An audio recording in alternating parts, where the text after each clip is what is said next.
Quero convidar você a abrir a palavra de Deus no Evangelho de Lucas, capítulo 6.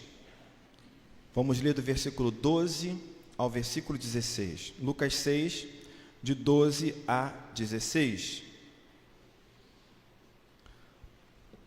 Vamos começar hoje uma nova série de mensagens que se estenderá por todo o mês de julho, que tem como tema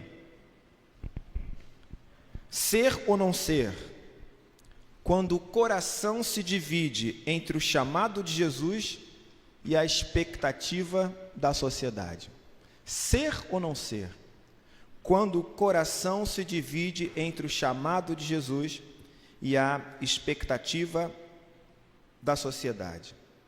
E hoje nós vamos tratar do tema escolhidos pela graça, não pelo mérito. Escolhidos pela graça, não pelo mérito. Então vamos ler Lucas 6, de 12 a 16. Naqueles dias, Jesus se retirou para o monte a fim de orar, e passou a noite orando a Deus. E quando amanheceu, chamou a si os seus discípulos e escolheu 12 dentre eles, aos quais deu também o nome de apóstolos: Simão, a quem acrescentou o nome de Pedro, e André, seu irmão, Tiago e João, Filipe e Bartolomeu, Mateus e Tomé, Tiago, filho de Alfeu, e Simão, chamado Zelote, Judas, filho de Tiago, e Judas Iscariotes, que se tornou traidor.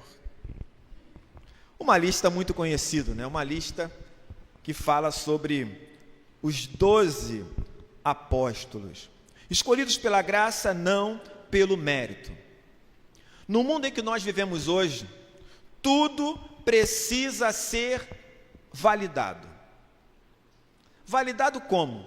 Validado através de títulos, currículo, influência, número de seguidores que você talvez tenha nas redes sociais, a sua presença no mundo digital, tudo precisa ser validado. Nós vivemos na sociedade das conquistas. Então as pessoas são medidas por aquilo que conquistam, não pelo que realmente são. Eu estava pensando sobre isso e lembrando do meu exame para o mestrado, né? Ou seja, a defesa do mestrado em História. Isso também aconteceu no doutorado, mas no doutorado eu já estava acostumado, né, do que iria acontecer. Mas a minha orientadora disse o seguinte: olha, muito cuidado, porque os professores da banca não irão te fazer perguntas. Aí eu falei: como assim não vai me perguntar? Não, o doutor não pergunta. Doutor expõe, e você é que precisa entender que a exposição dele tem uma pergunta. E aí eu fiquei pensando já, doutor não tem dúvidas. Ou melhor, doutor não vai expressar uma dúvida diante de alguém que tem um título menor que o dele. Está entendendo? Na academia é assim que funciona. Quem tem dúvida é aluno, o professor não tem dúvida. A gente é valorizado pelo título que tem. Outra fala que para mim foi interessante, né, é que ela dizia assim: menino, quando você tem graduação, você procura emprego. Quando você tem mestrado, você procura emprego. Quando você chega no doutorado, é o emprego que procura você. As pessoas medem você por suas conquistas. E é isso mesmo. E olha que ela tem razão, porque pessoas procuram oferecendo trabalho. Mas assim, o que eu quero dizer para você? O que representa o meu doutorado diante do chamado de Jesus? Fala para mim. Pode dizer, não vou ficar chateado não. Quem falou aí? Isso, nada, isso aí, Cici, nada, absolutamente nada. Porque no reino as coisas não são medidas assim. Essa é a questão. Se esse mundo valoriza você por suas conquistas, não é assim em relação à comunidade que Jesus veio estabelecer. Por isso o chamado de Jesus, ele soa estranho. E para muitos é até ofensivo. Como Jesus não vai me escolher, me usar com toda essa formação?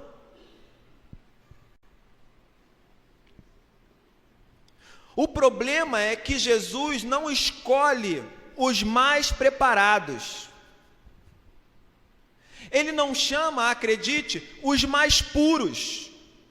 Ele não convida aqueles que brilham. Jesus chama os disponíveis, os quebrados, os improváveis. E isso deveria constranger você profundamente. Lembra aquela parábola onde o Senhor tem os convidados e ele diz, olha, chegou o dia do casamento, venham. Ou seja, o convite foi distribuído antecipadamente. O rei estava convidando os seus súditos para um casamento da realeza. E os caras não estão nem aí. Aí o rei, enfurecido, fala o seguinte, olha, vão lá e chama qualquer um que vocês encontrarem na rua. O rei decidiu chamar pessoas improváveis, que nunca receberiam o convite da realeza. E essas pessoas foram a essa cerimônia. O chamado de Jesus, a escolha de Jesus, não é por mérito, é pela graça. Disponíveis, quebrados, improváveis, são essas pessoas que Jesus chama. Porque o chamado de Jesus é uma escolha graciosa que confronta os valores deste mundo, que nos convida a viver uma nova identidade. E essa identidade não é uma identidade de acordo com a minha ou com a sua formação, é a identidade de discípulos de Jesus.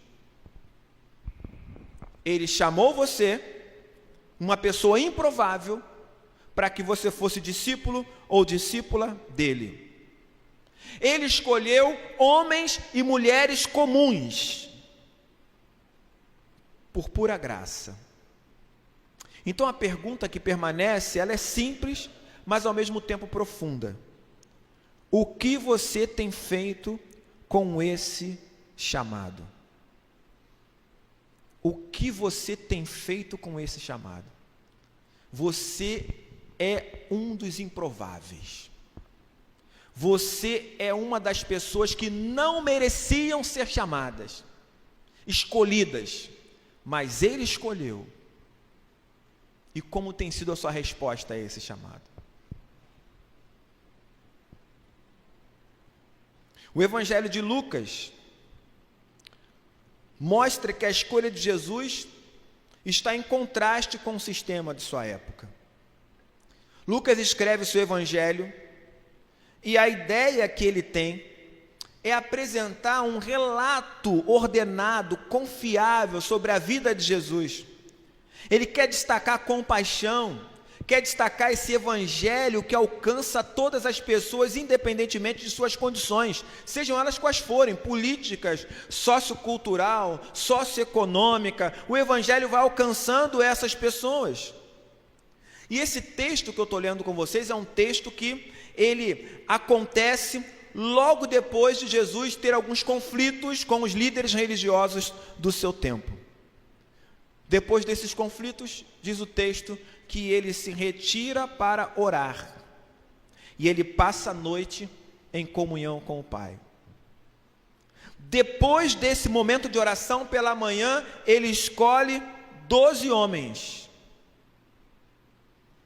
12 improváveis.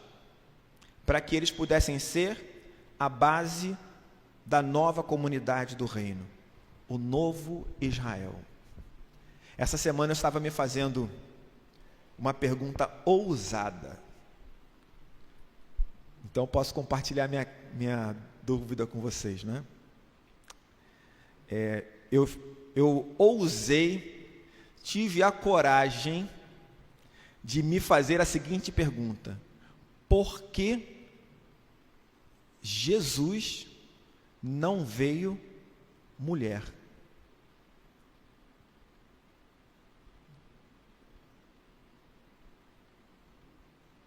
Já parou para pensar nisso?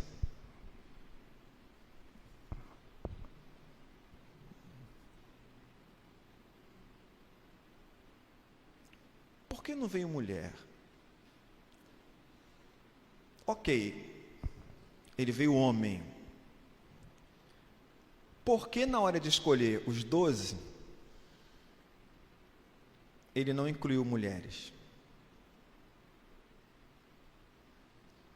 Essa é outra pergunta que eu estou me fazendo agora, tá? Para mim a resposta foi muito simples. Muito simples. No mundo em que o Filho de Deus nasceu, se ele fosse mulher, ele não seria ouvido. Simples assim. Simples.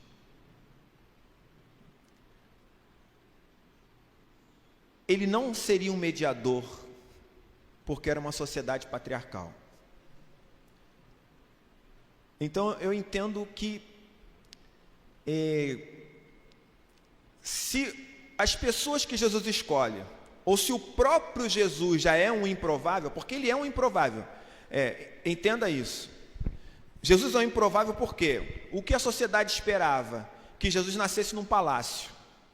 O Messias tinha que vir num palácio. O Messias tinha que ser grandioso, tinha que ser um libertador político. O Messias vai restabelecer o trono de Israel. Ele é descendente de Davi. Ele era descendente de Davi. Ele veio para restabelecer o trono de Israel. Mas o Messias nasceu na pequena cidade de Belém, na insignificante cidade de Belém. E ele foi criado na mais insignificante ainda cidade de Nazaré, que ficava situada no lugar que, segundo a sociedade da época, eram trevas puras. Então, Jesus ser o Messias já era uma improbabilidade para a sociedade. E se ele fosse mulher, pior ainda.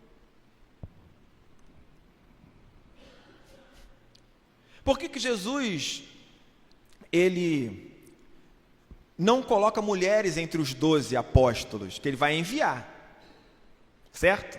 Ele vai enviar. São apóstolos porque ele está mandando para uma missão. Por que ele não escolhe mulheres? Não seriam ouvidas. Para você ter uma ideia, era comum na época de Jesus uma mulher não conversar com um homem sozinha na rua. Não podia. E uma outra coisa, se você encontra um casal na rua, você se dirige ao homem e não à mulher. E a mulher já se sentiria cumprimentada e tal. Ela poderia até participar da conversa desde que o marido permitisse. Mas o homem fala pela mulher na sociedade de Jesus. Pastor, o senhor está exagerando. Não estou exagerando. Você lembra de Noemi, que tinha bens, tinha terra, mas não podia usufruir? Por quê? Porque o marido estava morto, os filhos estavam mortos e não tinha ninguém que a representasse socialmente. Então Noemi está condenada à pobreza. Ela deixa de estar quando um resgatador da família, homem, chega para assumir a liderança da família dela, os bens dela. E quando ela tem um neto, homem, Obed, aí sim a vida dela se estabiliza de vez. Mas, fechando esse parênteses, essa conjectura, só para dizer para você o seguinte, que se Jesus chamou improváveis, na época de Jesus, você que é mulher seria mais improvável ainda.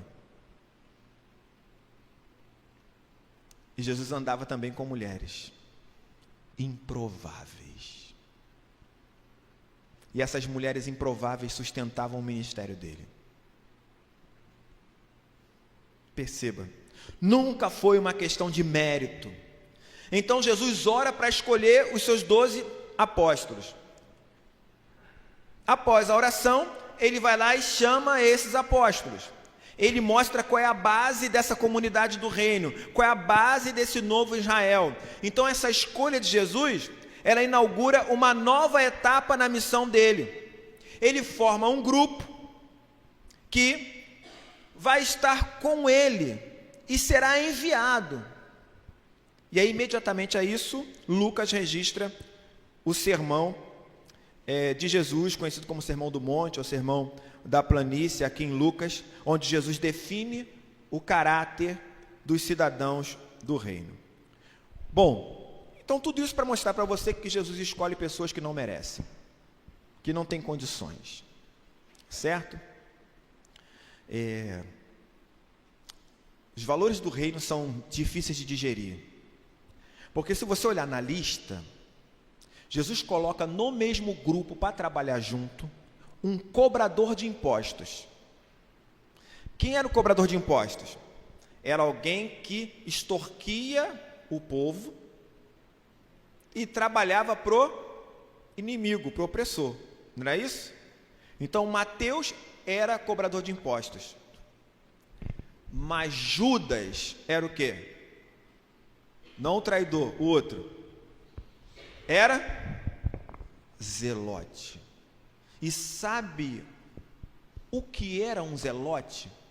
Zelote era um nacionalista revolucionário. Ele acreditava que você tinha que pegar em armas e tomar o poder dos romanos e restabelecer um reino independente em Israel. Ou seja, Jesus pega um cara que o currículo dele diz: eu trabalhei para o inimigo, eu traí os meus compatriotas, e pega um cara que diz assim: olha, a gente odeia todo mundo que não é patriota, que não é nacionalista, e bota para trabalhar junto como discípulo. E o que é melhor, eles conseguem. Como é que pode um negócio desse? Por quê? Porque a identidade deles nessa comunidade não é uma identidade que está fundamentada num currículo pregresso, porque nenhum dos dois eram merecedores. A identidade deles estava ligada à pessoa de Jesus e ao reino que ele veio estabelecer.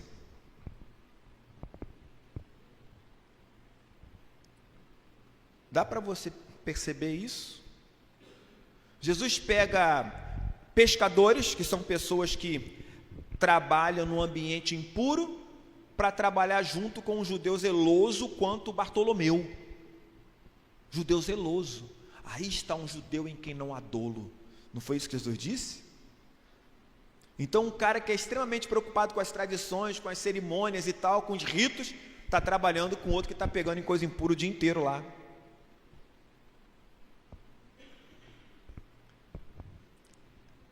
É a lógica do reino. Então, Jesus vive nesse contexto de opressão romana, de religiosidade formalista, de expectativas messiânicas equivocadas. E tem um grupo chamado fariseus que também fazem discípulos, também escolhem discípulos. Só que os critérios dos fariseus para a escolha dos seus discípulos eram outros. Os fariseus escolhiam pessoas que tinham excelência no conhecimento da Torá, da lei. Então, se o cara era bom em conhecimento da Torá, pode ser meu discípulo. E Jesus? Precisava ser especialista na lei para seguir Jesus? O que vocês acham? Não. Para Jesus, tem que ter disposição para deixar tudo e segui-lo. Segui-lo. Para Jesus não é o cara que responde tudo certo quando o assunto é lei. Para Jesus é o cara que tem peito para andar com ele. Os fariseus avaliavam a reputação familiar e a pureza ritual. O nome de família falava bem alto na hora de escolher um discípulo. E Jesus? Jesus quer um coração ensinável, mesmo vindo de região periférica, de margens sociais, de Cafarnaum. Os fariseus escolhiam pessoas que obedeciam rigorosamente às tradições orais. Jesus escolhe pessoas que têm o desejo sincero de viver a justiça do reino.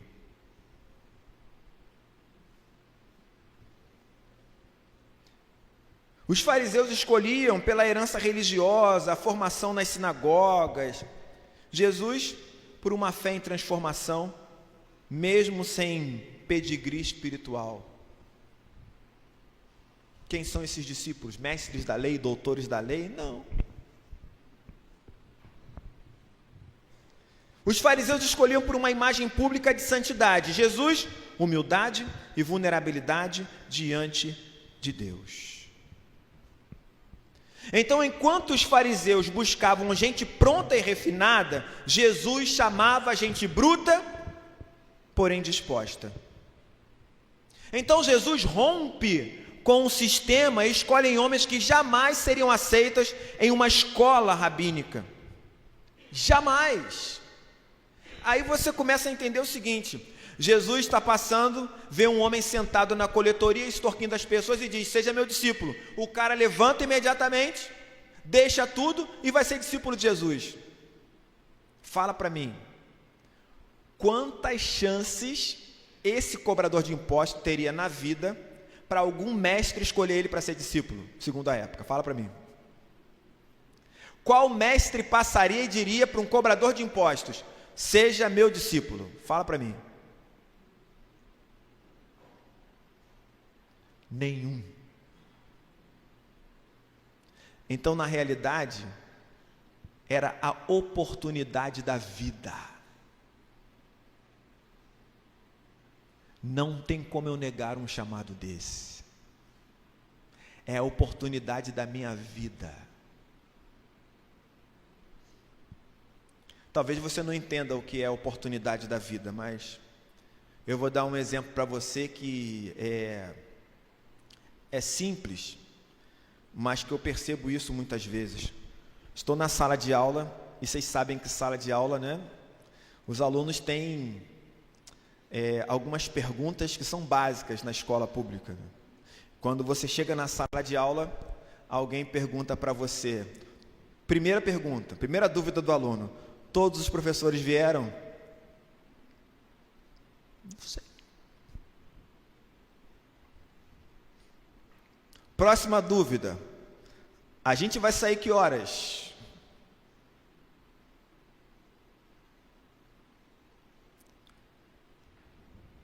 Outra dúvida: posso beber água? Posso ir ao banheiro? São essas dúvidas que surgem na sala de aula, né? São as primeiras. Você tem que provocar o aluno, provocar para outras coisas surgirem, mas são as primeiras. Então o pessoal estava num debate comigo e o debate estava meio quente, meio aflorado. Aí os alunos falando: não, porque a gente a escola não deixa a gente sair cedo e tal, não sei o quê. Aí de uma turma de 40 alunos, um lá atrás levantou a mão e falou assim: eu não quero sair cedo. Aí a turma: que isso, não quer sair cedo? Como é que pode? Bobão, usando outras palavras, né? Que isso, não quer sair cedo, ele tem que sair cedo e tal, não sei o quê. Eu não quero sair cedo. Eu venho para a escola e eu preciso estudar.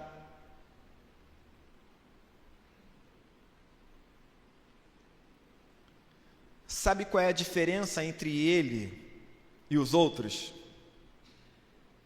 É que ele estava encarando aquela oportunidade como a única oportunidade da sua vida. Ele botou na cabeça o seguinte: ou esse negócio de estudo dá certo para mim, ou eu vou continuar com essa linhagem destruída da minha família. Essa é a minha única chance. Dá para você entender isso? Quantas vezes você olhou para o chamado de Jesus e chegou à seguinte conclusão: a minha única chance.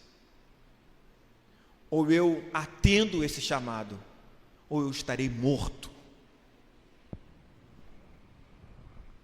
Percebe a diferença? Quais são as perspectivas que essas pessoas chamadas por Jesus tinham dentro da sua sociedade? Zero. Zero. Quando Jesus permite que uma mulher que tinha sido atormentada por 7 demônios ande com ele, qual era a perspectiva de vida dessa mulher? Passar todos os seus dias de vida entregues a demônios. E Jesus chama essa mulher. É a oportunidade da vida. Aquele cego que está sentado na estrada, e ele começa a gritar: Jesus, filho de Davi, tem compaixão de mim, tem compaixão de mim. E a multidão começa a pressionar ele: cala a boca, seu cego, está incomodando o mestre e tal. E o cara está gritando mais. Por que ele está gritando mais? Sabe qual oportunidade ele teria de ver Jesus passar pela estrada de novo? Ele está no lugar certo, na hora certa? Não, tem que ser hoje. Eu tenho que falar com ele hoje. Aquele paralítico que foi levado por pessoas e chegou lá, a casa estava lotada, não tinha como entrar. Não, tem que ser hoje. O que eles fizeram? Destelharam a casa lá e botaram o cara no meio. Porque tem que ser hoje, não vai ser um telhado, não vai ser uma casa lotada que vai me impedir. Nós vamos atravessar isso. O mestre está aqui. Você entende como você tem que encarar esse chamado? Porque você é um dos improváveis. Você não é merecedor, não é uma questão do seu currículo. Ah, eu sou bonzinho, venho de família estruturada. Ah, gente, vamos ser sinceros. A gente aqui é Jorge Turco, entendeu? Jorge Turco, dá para contar no dedo pessoas que vêm de família estruturada. Pessoas que não tiveram que conviver com algum tipo de violência, sofreram algum tipo de violência. E aí vem Jesus nos chamando para nos dar dignidade, para mudar nossa mentalidade, para mudar nossa vida, para mudar nossa visão de mundo. Esse chamado é um chamado urgente.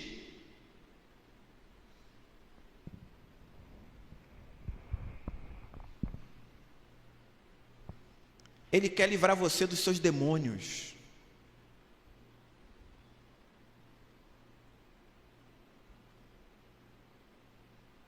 E vou te falar, se para atender esse chamado, eu tiver que conviver com um ex-cobrador de impostos, um cara que extorquia pessoas, é um preço pequeno a ser pago.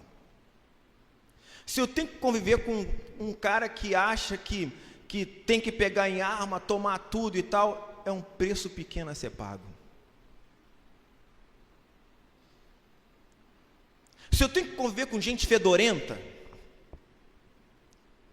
pastor, o que é isso, gente fedorenta? Eu estou fazendo menção ao seguinte, presta atenção, eu não conheço ninguém aqui que esteja nessa condição, ok? Mas eu queria que você pensasse assim: fulano trabalha numa peixaria, e ele limpa peixe o dia inteiro, tranquilo? Você acha mesmo? 7 dias na semana limpando peixe durante 8, 10 horas por dia. Você acha que no domingo ele vai estar cheirosão? Bastou comprar um perfume Lacabete, passar e está tudo certo. É assim? Não é? Pescadores.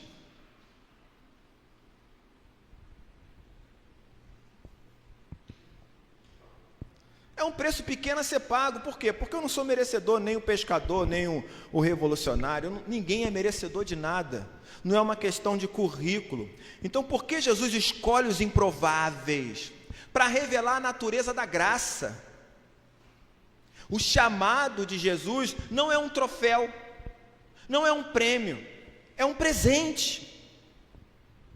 Jesus chama os improváveis para subverter os padrões humanos. Ele mostra que a construção do reino não depende de uma elite, Não depende do status social, mas depende de fé.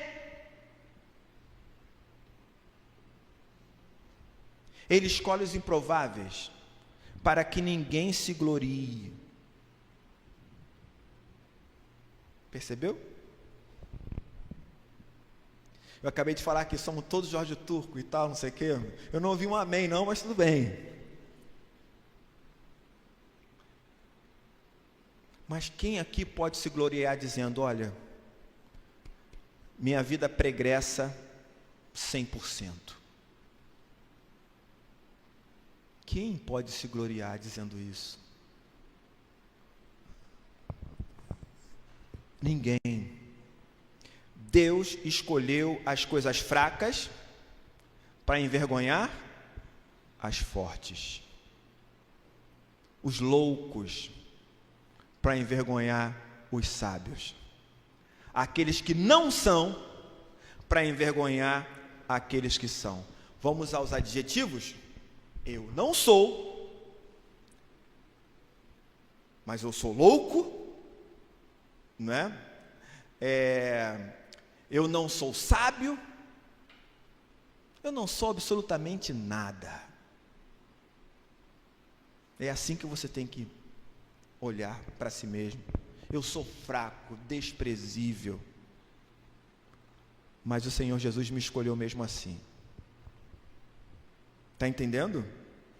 Jesus não está interessado na nossa performance. Ele chama a gente quebrada para mostrar o poder da restauração. Restauração. Tem uma música que é um pancadão. Eu gosto muito de música, vocês sabem, né? Então, a música é um pancadão. Teologicamente complicada, mas um pancadão. E eu gosto do ritmo dela e tal. Mas tem uma... Vou falar logo qual foi a parte da música, diz assim: eu fui no terreno do inimigo e eu tomei tudo que me roubou. Né? Tomei tudo que me roubou, mas eu fui no terreno do inimigo, tomei tudo que me roubou. Debaixo dos meus pés, Satanás debaixo dos meus pés. Aí vem uma parte da música que eu acho muito legal. Diz assim: você pode crer no que o Senhor já fez por mim?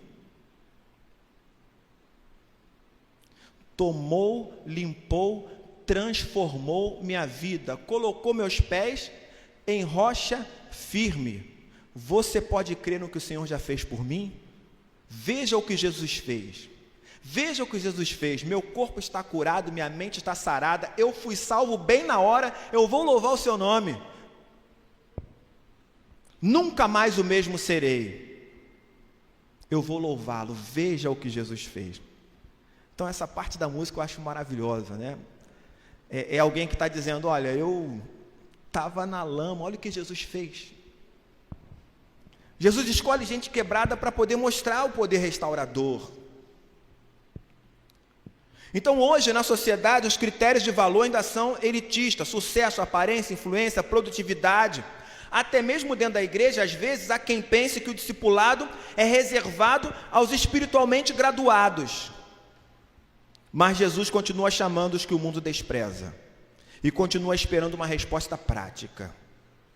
Você, com seus dilemas, feridas e dúvidas, talvez seja exatamente quem Jesus deseja usar. Como Deus vai me usar, pastor? É você. Mas eu não sei falar direito. Tudo bem. Moisés também não sabia, né? E a gente viu semana retrasada que Paulo também não era lá tão eloquente quanto as pessoas dizem. Mas eu não sei pregar, não sei falar, não sei cantar, não sei. Eu acabei de dizer para você que o evangelho é de pessoas que não são. São pessoas assim que Deus quer usar. Pessoas como você, como eu. Então, se você foi chamado pela graça, abandone a ilusão do mérito e o medo da incapacidade. Larga esse medo de incapacidade fora. Larga essa ilusão do mérito. Você foi chamado pela graça. Você não foi chamado por ser o melhor. Foi chamado porque Ele é bom. E por ser bom, Ele escolhe por amor, não por currículo. Pare de esperar se sentir pronto. Comece a seguir hoje. Vamos remover do nosso vocabulário uma palavra presbiteriana que é maldita. A gente não está preparado, pastor. A igreja precisa se preparar. Ótimo. Como é que a gente vai preparar a igreja? Vamos fazer um curso. Porque presbiteriano adora fazer curso. Então faz um curso. Acabou o curso. Vai ter sempre alguém dizendo o seguinte: eu acho que a igreja ainda não está preparada. O que falta? Vamos fazer outro curso. Terminou o segundo curso, alguém vai dizer o quê? Eu acho, sinceramente, que a igreja ainda não está preparada. O que falta? Vamos preparar outro curso. Então a gente adora ficar fazendo curso.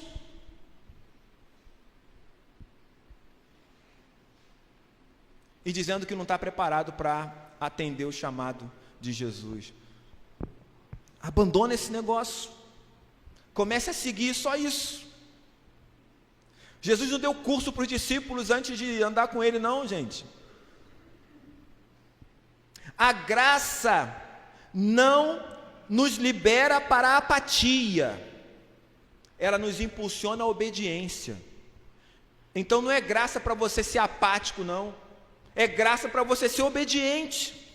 Pare de medir sua fé pelos seus fracassos, porque é isso que a gente faz. A gente olha para os nossos fracassos, para a nossa incapacidade e começa a medir a nossa fé a partir daí.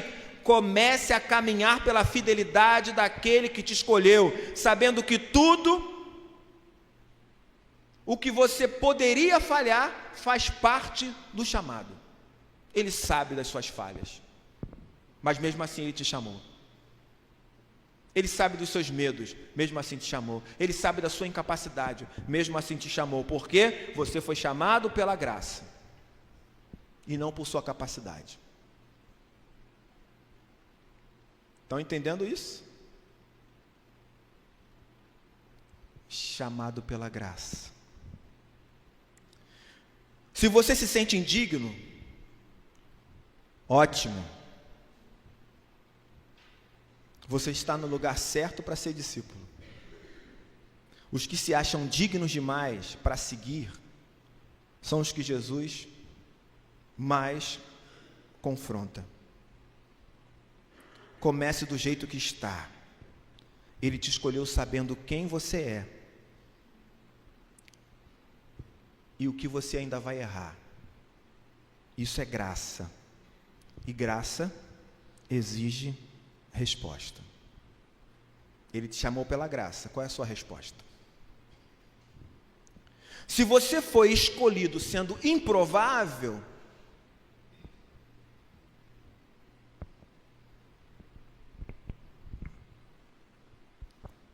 somos todos o quê? Somos todos o quê?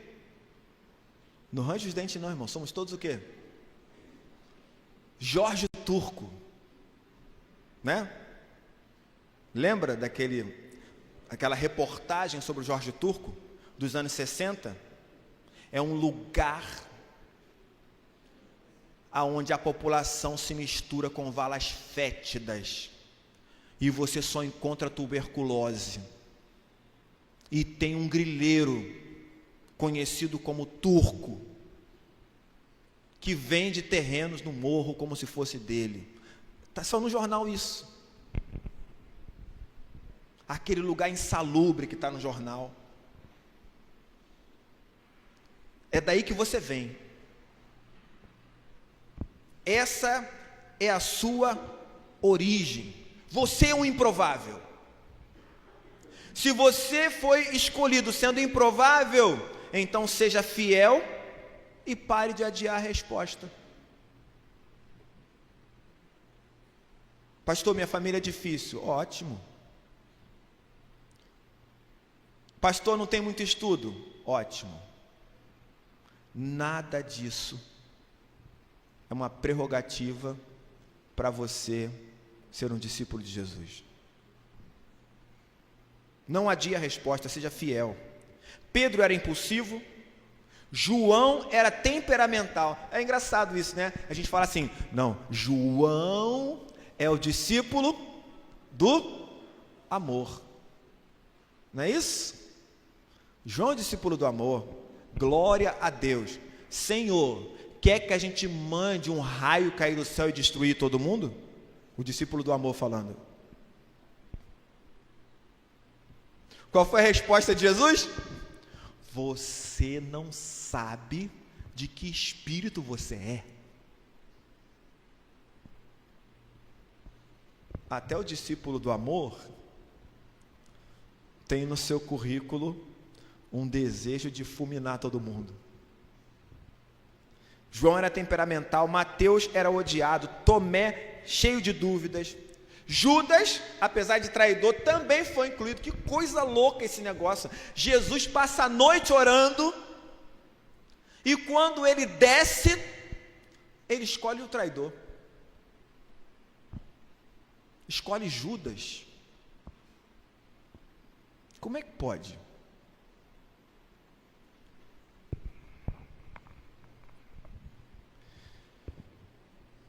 Jesus não chama os prontos, ele chama os dispostos. Você não precisa saber tudo, só precisa dizer sim e continuar caminhando com ele. Fidelidade é a resposta de quem foi constrangido pelo amor de Jesus. Se ele te escolheu, ainda que você se considere o último da fila, o último. Quem aqui já foi o último da fila? Eu fui o último da fila, na minha infância e adolescência. O pessoal fala assim, pastor, bateu de bico. Gente, eu fiz um gol de bico no retiro. Só que eles não aceitaram o meu gol, gente, no retiro. Gol de goleiro de bico, falaram assim, não. Aí veio o Lucas e falou assim, eu não estava nem preparado ainda, não tinha chegado, estava no meio do gol. Eu fiz esse gol. Porque o Gabriel, meu parça, falou assim, pastor, chuta, pastor, chuta. Eu, chutei, gol. Aí vem o André falar assim, só sabe chutar de bico. De bico. Último da fila. Quando tinha escolha para time de futebol na minha rua, eu era o último a ser escolhido. Entendeu? E para ser o último a ser escolhido, a bola tinha que ser minha, entendeu? Porque se a bola não fosse minha, esquece. Ainda que você se considere o último da fila, Jesus te escolheu. Obedeça hoje, com tudo. O discipulado não é um projeto de autoajuda espiritual, é um caminho de obediência àquele que te amou primeiro. Ok? Atenda o chamado hoje. Para de ficar olhando para a sua incapacidade, para as suas falhas, para os seus erros. Ele sabe disso. E mesmo assim te chama. É pela graça. Se Jesus te chamou, você precisa escolher entre agradá-lo ou agradar a sociedade. Essa é uma questão para nós. Não dá para servir a dois senhores. Não dá para ter dois mestres. Então, se ele te chamou, você precisa escolher quem você vai agradar. A cultura hoje diz, apareça, vença, mostre força. Jesus diz, negue-se a si mesmo, sirva, tome a sua cruz diariamente. Olha, contraste. Não dá para seguir Jesus e seguir o algoritmo. Não dá para agradar a multidão e obedecer ao mestre. Quem vive tentando agradar a todos, nunca seguirá Jesus com integridade. E aí, você está tentando agradar quem? Ser discípulo exige que você abandone o ser o que as pessoas esperam que você seja, para viver o ser que Jesus te chamou para ser. Você não precisa cumprir as expectativas da cultura, da carreira ou da estética. Seja discípulo. Não um produto. O que te define não é o que os outros pensam, mas quem te chamou pelo nome. Discipulado não é para espectadores, é para gente que troca status por vida de cruz. Está disposto a fazer isso? Ser ou não ser? Ser ou não ser?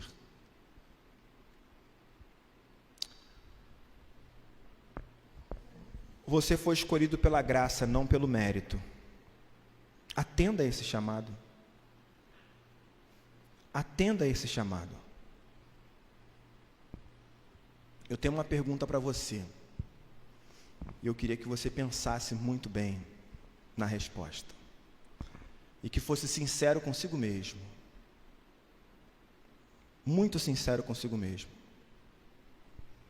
A pergunta é: qual chamado de Jesus você tem ignorado ou adiado? Qual chamado de Jesus você tem ignorado ou adiado? O que você sabe que Jesus pediu para você fazer e você tem ignorado ou adiado? Pensa nisso.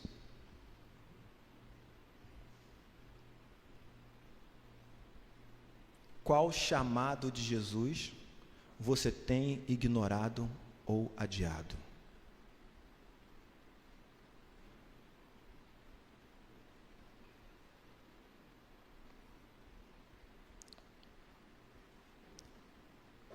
Feche seus olhos agora.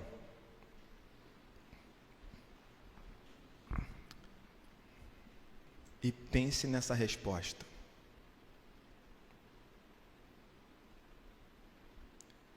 Você pode começar pensando o seguinte: Senhor, eu tenho adiado, e completa a frase.